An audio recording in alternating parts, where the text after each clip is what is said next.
लोकसभा चुनाव के बाद फिर मैं यहीं पे आपसे बात करूंगा। अगर चिराग पासवान जी या उनका गठबंधन 40 में 40 सीट जीत जाता है तो मैं अब भी घोषणा कर रहा हूं आपके चैनल के माध्यम से, मैं राजनीति से इस्तीफा दे दूंगा हमेशा हमेशा के लिए। आप देख लीजिए कि नीतीश कुमार कहा गया हम अकेले ही चले थे जानिबे मंजिल, मगर लोग साथ आते गए और कारवां बनता गया। अकेले नीतीश कुमार ने इस मुहिम का शुरुआत किया। और प्रशांत किशोर कोई राजनीतिक व्यक्ति थोड़ी है, प्रशांत किशोर पॉलिटिशियन थोड़ी है। प्रशांत किशोर तो बिजनेसमैन माइंडेड आदमी है। उनको क्या पता चलेगा जनता का नब्ज क्या होता है, उनको क्या पता चलेगा कि पॉलिटिक्स क्या होता है, पॉलिटिकल चीज क्या होता है, किस तरह लोगों के विश्वास की कसौटी पर खरा उतरना है, उनको कहाँ से पता होगा। बिजनेस चलाते हैं अपना, इसी सब बोल के हो सकता है उनका बिजनेस ज्यादा फ्लोरिश करे, तो बधाई देते हैं हम आपके चैनल के माध्यम से, उनका चैनल और बिजनेस उनका फ्लोरिश करे। ये सब नजर बयानबाजी देखकर अच्छी बात है।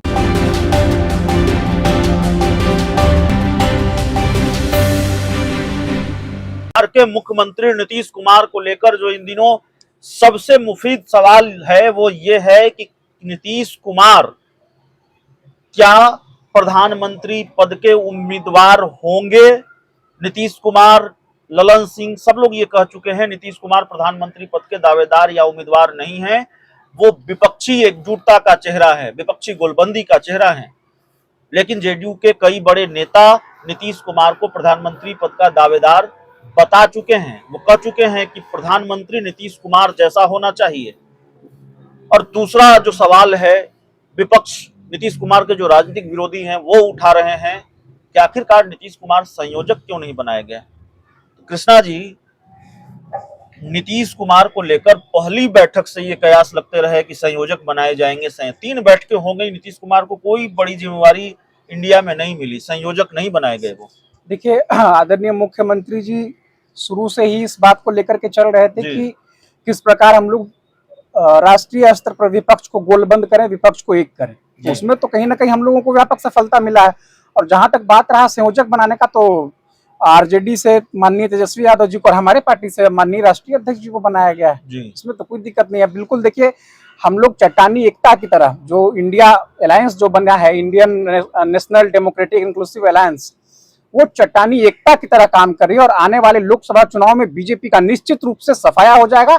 और बीजेपी के लोग और बीजेपी का शीर्ष नेतृत्व इस बात को भली भांति जान रहे हैं, इसीलिए उन लोगों के राजनीतिक पेट में दर्द हो रहा है। बीजेपी का सफाया हो जाएगा और उपेंद्र कुशवाहा हो या दूसरे राजनीतिक विरोधी वो कह रहे हैं कि आपकी पार्टी बचेंगे, आपकी पार्टी ही खत्म हो जाएगी, आपकी पार्टी का या तो आरजेडी में विलय हो जाएगा या आपकी पार्टी खत्म हो जाएगी। देखिए, राजनीति में बने रहने के लिए, मीडिया का टीआरपी लेने के लिए, मतलब दिखना चाहिए पब्लिक को कि देखिए हम बने हुए हैं, मीडिया में हम बने हुए हैं, हम बोल रहे हैं। तो इस तरह का नर्गल बयानबाजी लोग देते रहते हैं, लेकिन ऐसा इस तरह का कहीं कोई सवाल भी नहीं उठता है।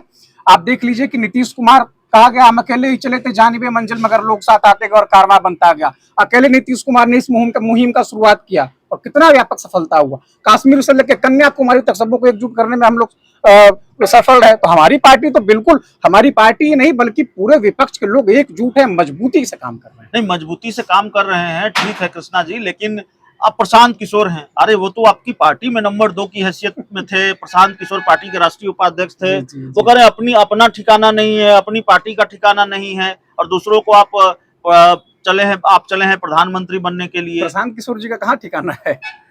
अरे भाई, प्रशांत किशोर कोई राजनीतिक व्यक्ति थोड़ी है, प्रशांत किशोर पॉलिटिशियन थोड़ी है।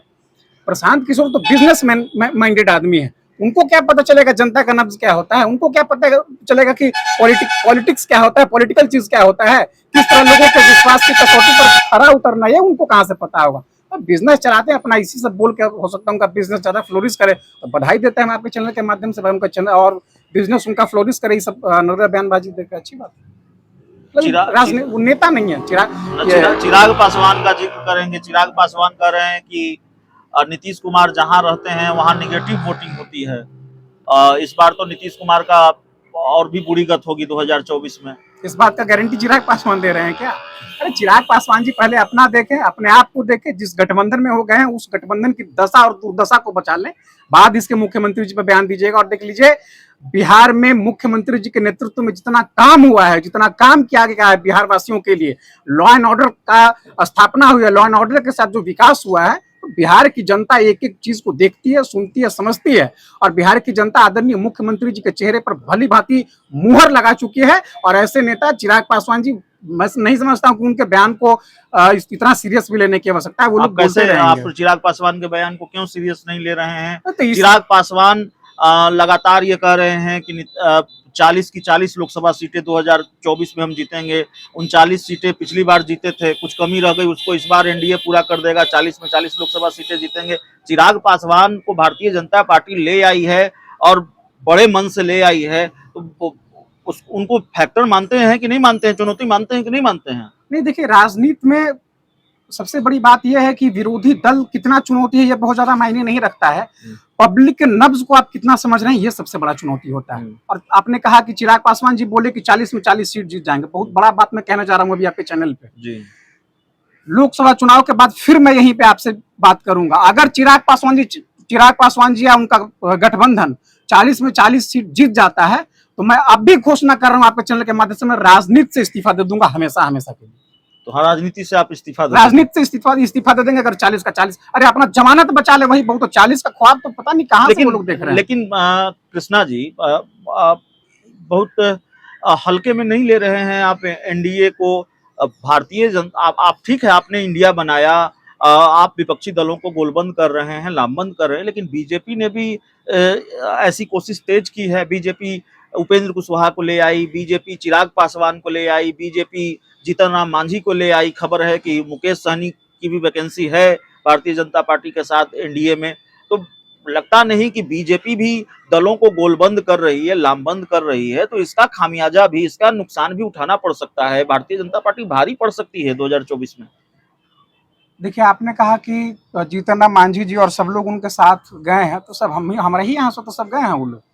वो लोग सब पहले हमारे यहाँ थे, सबको नीतीश कुमार जी के चेहरा पे विश्वास था, उम्मीद, और सब इनके नेतृत्व में चुनाव लड़े हैं और फिर वहां चले गए। तो जो लोग राजनीति में एक्सपायरी डेट हो गए हैं, राजनीति में जिनका कोई अस्तित्व नहीं है, वैसे लोगों को बीजेपी साथ ले रही है। अरे बीजेपी अपना साख बचा ले वो बहुत है, ये लोग तो फिर भी बहुत दूर की बात है। जनता देखिए, जनता बीजेपी के खेल को, जिस प्रकार बीजेपी डिवीजन पॉलिटिक्स करती है और लोकतंत्र पे किस तरह कड़ा प्रहार हो रहा है। विशेष सत्र बुलाए हैं अभी।